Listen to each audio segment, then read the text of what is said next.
I think we are wasting teachers' time with grading a lot. And it's one of the most obvious things is anyone who works in a world where there are teachers, the very first thing they say is just like the workload is too big and it's overwhelming and this is why we can't recruit people and we can't retain people. And I'm sure it's a much more complicated story than that.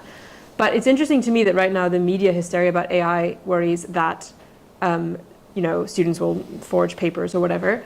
But there's not really any attention to the idea that maybe AI could grade things instead, right? And teachers could then, I don't know, do other things with their life.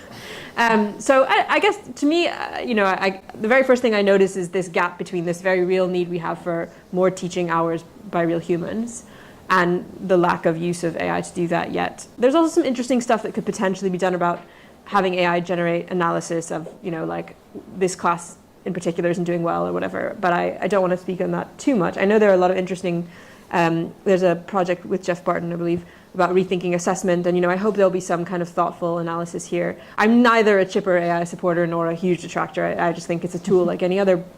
The other thing is, as a learning theorist, I guess, or designer, or whatever you want to call that profession, I would say that I always thought that writing essays in many contexts is a bad way of assessing things anyway. So I'm not that hysterical about AI because I think, oh, great, we'll have people have to actually speak what they think anyway, and that will be in many ways, not always, but often, a more inclusive way of assessing as it is, because we know that people with learning disabilities often struggle much more with writing anyway, and so, yeah, I guess all I would say here is I think it's a tool like any other.